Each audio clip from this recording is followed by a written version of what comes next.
Welcome back to BRMC's Healthy Connections with Dr. Adam Newman and Christy Newman.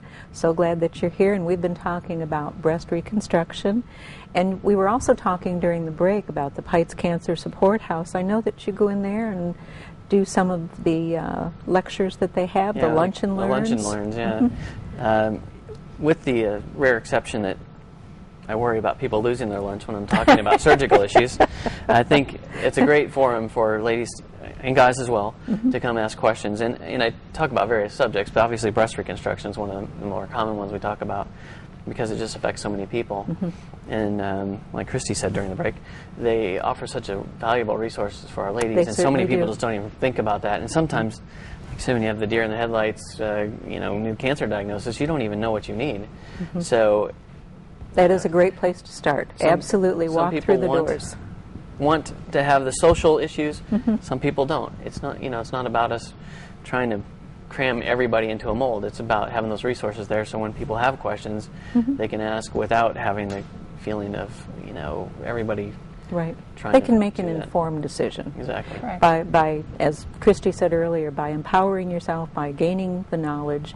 Pites Cancer Support House, as do all 4 houses that are in the row across from the Klein Emergency Center, all 4 houses have all sorts of videos and literature. And I know when I've gone into Pites Cancer Support House that's run by Regina Ellis, I was never aware of how many cancers there were. I mean, we hear about breast cancer, we hear about colon cancer, there are those, but I mean, she showed me a wall that had, we always think of the pink ribbon with breast cancer, and here's a wall of ribbons, and I said, what are all those? She said, those are the different cancers. I mean, they're just huge. So, not having gone to medical school, I was real surprised. So, as was I when I was in there. It really is impressive, the huge variety. But I think that's also, and Regina's amazing. I mean, she is so knowledgeable about getting you plugged in with the different types of support groups, what you need, as well as the information you need to be able to process it. And I think that gives you the hope to know that it's not just, this is where I am today, but where other people who have gone through it and have survived and have gone on and are leading normal, healthy lives. I think she has over 50 active volunteers. I know there's some that just come in for big events or special events, but 50 active volunteers, and of those, I think 3/4 have gone through some sort of cancer themselves. So they truly can say to someone, I know what you're going through. And that's what we try to do in the office too. We try to connect women who are trying to decide whether they want to go through reconstruction with women who have actually had reconstruction here at BRMC. That's a great So idea. that it gives them a sort of a sister and a connection for someone, of a mentor who's been through it, that can help them process some of those more personal issues that only someone can really understand that's been through it, and also what the surgical issues that they're going to be facing and going through. So we have a long list of women who have been very kind and willing to be very vulnerable and share their experience with someone who's very early on in hers. And that's so crucial, no matter what kind of surgery you're having or what kind of procedure. We have our Mended Hearts program that's started at the Maroc Family Center on Aging for the same type of thing. Those that are being trained to work with those that are going to have surgeries have had heart attacks. So, I mean, this is on the same plane that it's just so crucial for people to know others have gone through it, like you said, Christy, and come out the other side just fine. So it's that in-between middle part where people need to get themselves educated and learn about all their options. So yeah. So the other thing too I really want to bring up today, which fascinates me, is I'd love for you to tell the folks one of the main reasons that you came here was another area of expertise that you have are hands. This is such a specialty, such a rarity. We are so lucky that you can do this. And one of the reasons I know that you came was because we have a therapy person, hand therapy, Crystal Green, that does hands and is certified, which is a huge training process for her to be able to do this. So once again, another rarity. But would you address that just a little bit today? Sure, it's definitely one of the more common things I do as well. And some of it's hand trauma. People are out working. I think in the ice storm and chainsaws. Table saws, table saws. Unfortunately, I can relate because I work with my hands, and so do these guys and ladies both. You work with your hands, and you realize how useful and how important they are to you. Yeah. I don't think any more than when you've heard them. So, and then you're unable to, to work. So, a key to that is return to work, return to function, return to enjoying your life, whatever it is. If you're retired, maybe it's not work, but you want to get out and use it, golf, fishing, hunting, whatever, golf, bowling, whatever you like something. to do. Yeah. So I can repair a lot of things. There's a lot of things I can't repair. I try and preserve as much function as I can.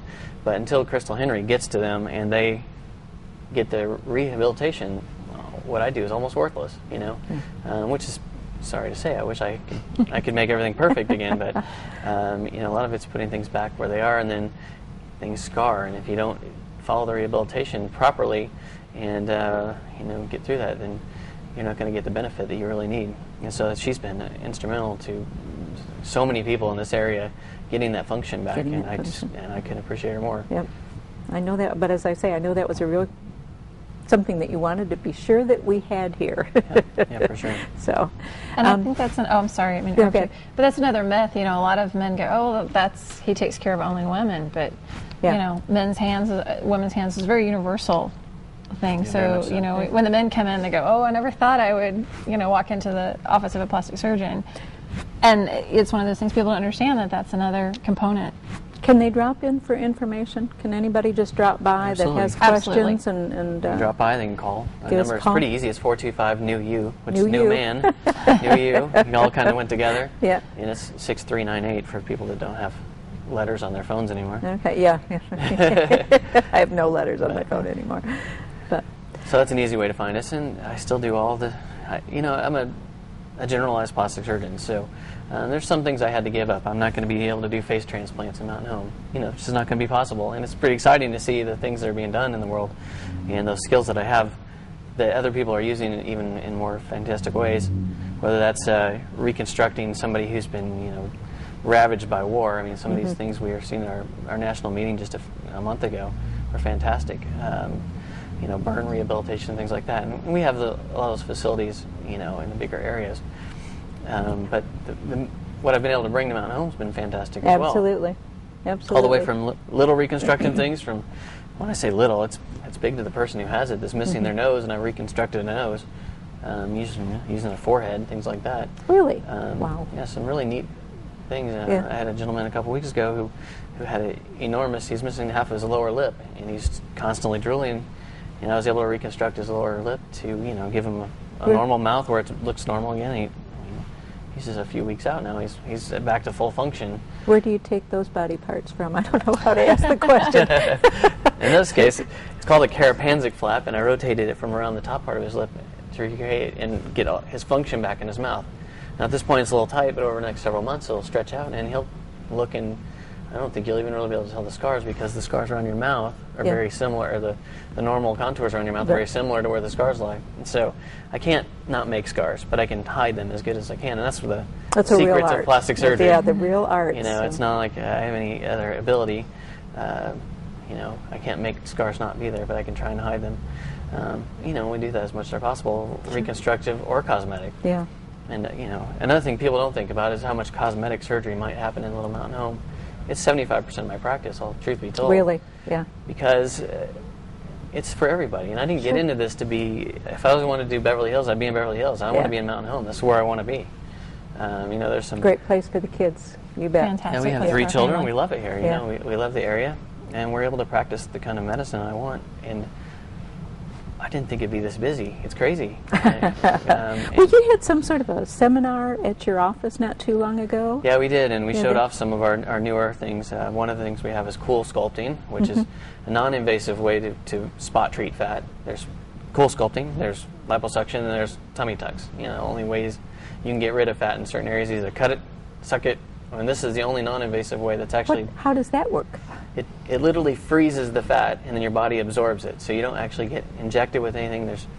There's no anesthesia, things like that. Okay, so that sitting in a nice pond wouldn't do the same. No, Unfortunately, No, it wouldn't it? Would have been nice. Unfortunately, it won't, but- I'm thinking, let's see. But it's the same sort of concept. It was found out in Harvard by kids eating popsicle sticks, and they were noticing that they didn't Their have cheeks the fat. were losing the fat. And so it stimulated the idea of why is that happening. Yeah. They found out it was from the cold from the popsicles.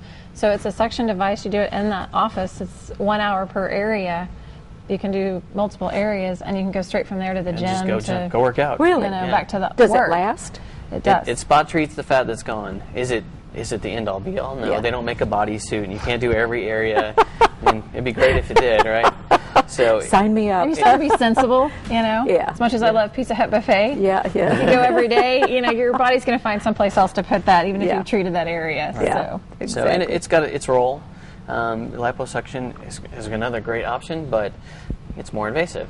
You have to be knocked out, or if you want to do a bigger area, if you do a smaller area, you know, there's still the needles, and plastic surgery is moving to more non-invasive and more friendly thing. But you know, you're going to compromise your results in some aspects, Yeah. and so I try and help people figure out, well, where's that going to fit into your life, where's it going to fit in your budget, where's it going to fit, and how much result we can get for all those factors.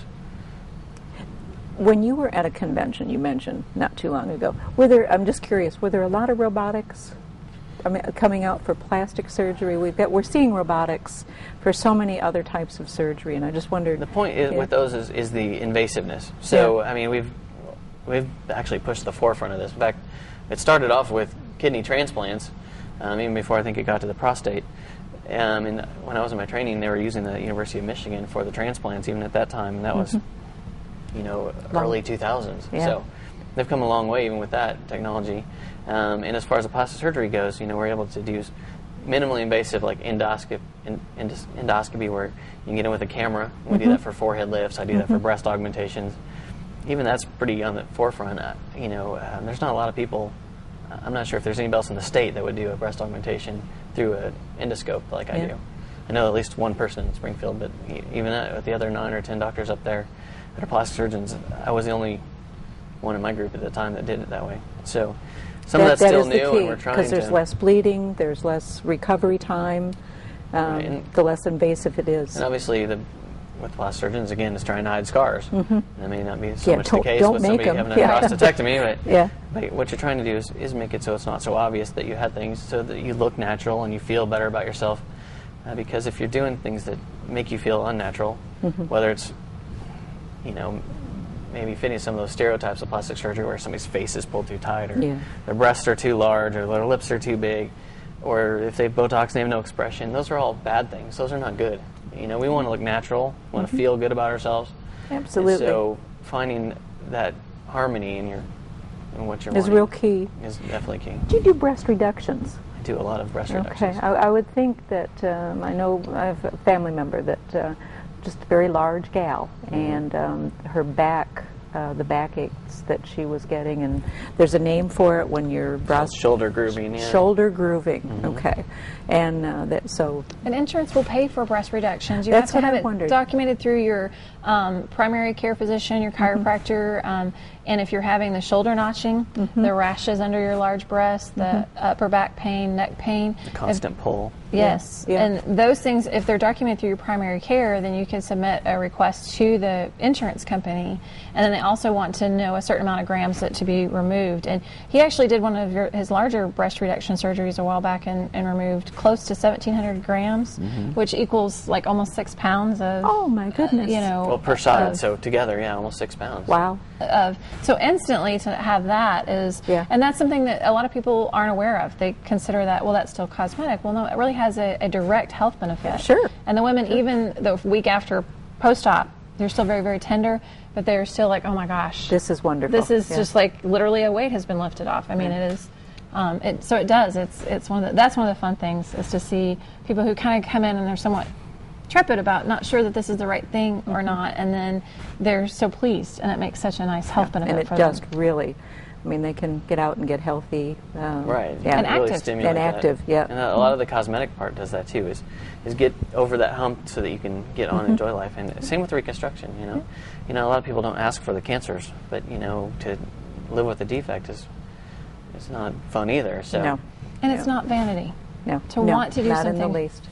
to restore your form function, or to just do something for yourself. And feel I think good that's one about of those myths that women, it's hard for them to do something for themselves, whether it's cancer or whether they just kind of want a little bit of a lift to feel that, well, that's just vanity and I shouldn't do that. Yeah. But at the same time, for a lot of women, it's a direct health benefit. It allows them to be more active, and it gives them that emotional boost. So, motivation is always important for a person, but I think for debunking some of the myths, whether it's breast reconstruction or not, it's not vanity.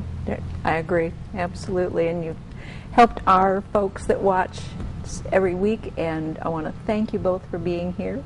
Want to wish you both Merry Christmas. Merry Christmas. Merry Christmas to you too. And please tell everyone again the number where they can reach you out. It's 870-425-6398, or you can look me up on the webs at www.newmanmdplasticsurgery.com. Thank you so much for being here today. Thank you. This has been great. Really Thank you enjoyed very it. Thank you so much. We'll see you again next week.